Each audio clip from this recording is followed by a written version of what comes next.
चलिए अब काम करते हैं। हमारे साथ अल्फा एक्यूरेट एडवाइजर्स के मैनेजिंग डायरेक्टर राजेश कोठारी जुड़ गए हैं। उनसे बात करते हैं कि वो इस मार्केट में क्या कर रहे हैं। Rajesh ji, good morning. आपका पोर्टफोलियो आई एम श्योर उसमें काफ़ी मिड कैप्स होंगे। जो पिछले 1 डेढ़ महीने में ब्रूटल करेक्शन आई, उसको आपने कैसे देखा और कैसे उसको नेविगेट किया? Good morning. I think mid cap में शायद करेक्शन ब्रूटल नहीं आया हुआ है, माइक्रो कैप में ज्यादा ब्रूटल आया हुआ है और ये ऐसा ही एक्सपेक्टेड भी था। जैसे लास्ट टाइम भी हमारा जो डिस्कशन हो रहा था that micro cap and SME segment जो है वहां पे there is a lot of growth वहां पे हुआ है, तो वहां पे शार्प करेक्शन आना है। मिड एंड जो अच्छी मिड एंड स्मॉल कंपनीज जो है उसमें इतना करेक्शन नहीं आया हुआ है क्योंकि earnings growth is also very very strong, balance sheet is very very strong end of course काफी सारे स्टॉक बढ़े भी ऐसे हैं 50%, 100%, 150%, तो करेक्शन हेल्दी करेक्शन है, रिक्वायर्ड भी है। So you to do cherry picking. I think 2024 का जो साल है वो चेरी पिकिंग का ईयर रहेगा। You to be very careful, you to be very bullish but very prudent. तो ये दो चीज टाइट रोप रखना पड़ेगा। Risk management will be equally important rather than just the buying the momentum kind of thing okay, बिल्कुल। तो इस समय आप किन थीम्स पर बेट कर रहे हैं? कौन सी सबसे बड़ी थीम्स हैं आपके पास?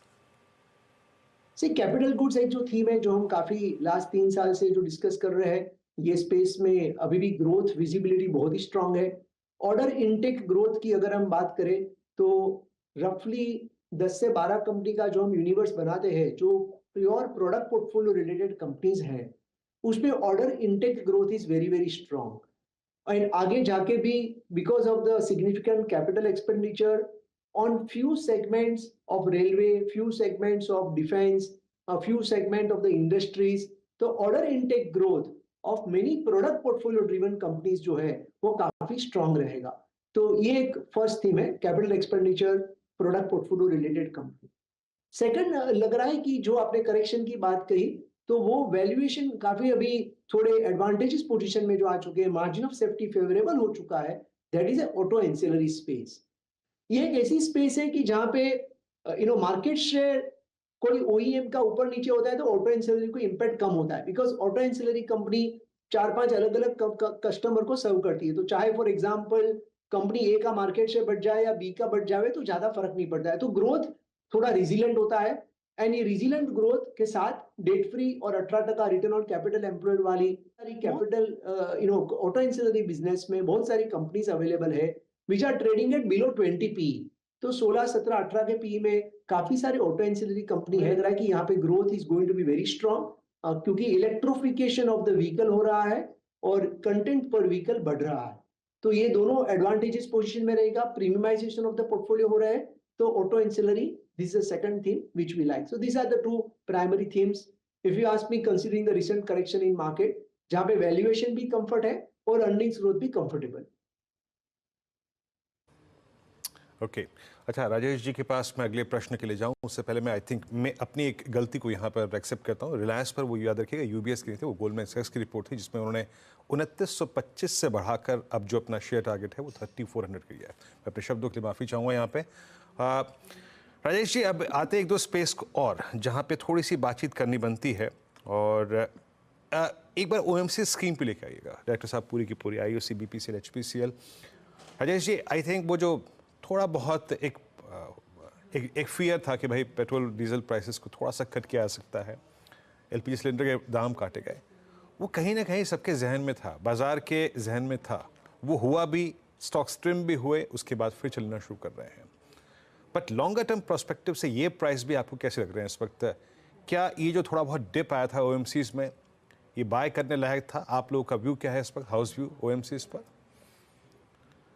Virendra ji, currently we have a zero exposure. हमारा ये सेगमेंट पे एज ऑन नाउ बेसिस पे कोई एक्सपोजर नहीं है।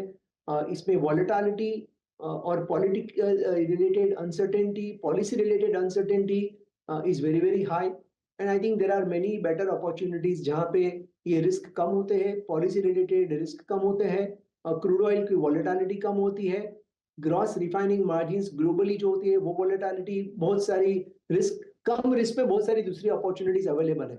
So we don't want to waste our time कि how to evaluate every day this kind of a factor. So currently we have a zero exposure to these companies.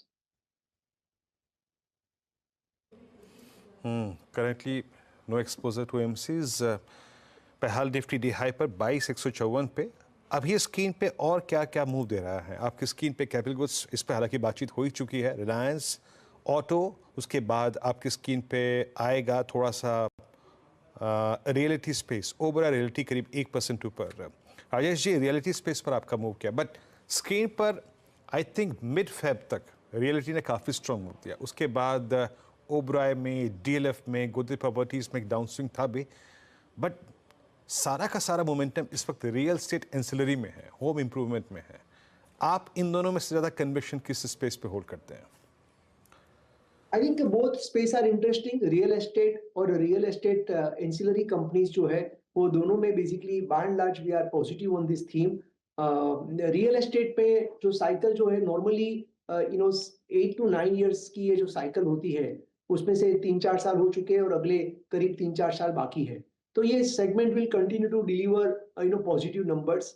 Demand of course is very very strong across the key markets of the most real estate companies, and because of the governance factor, the consumer preference, जो consumer की जो preference है for the better name, trustworthy names, and also the providing the customer experience, तो वो जो बड़े जो top 5-6 player है उसमें basically ज़्यादा traction है from demand perspective. So real estate अच्छा करेगा। और real estate के जो ancillary companies है, चाहे वो building material company हो, चाहे वो वायर एंड केबल कंपनी हो, so particularly wire and cable segment, there is another segment which we like, कि जहां पे हमें लग रहा है कि इंडस्ट्रियल कैपेक्स का भी एडवांटेज रहेगा और उसके साथ साथ जो रेजिडेंशियल डिमांड पिकअप हो रहा है उसका भी उसको एडवांटेज रहेगा। तो ये दोनों advantage wire and cable companies के लिए बहुत ही अच्छा रहेगा ओवर नेक्स्ट 2 to 3 years।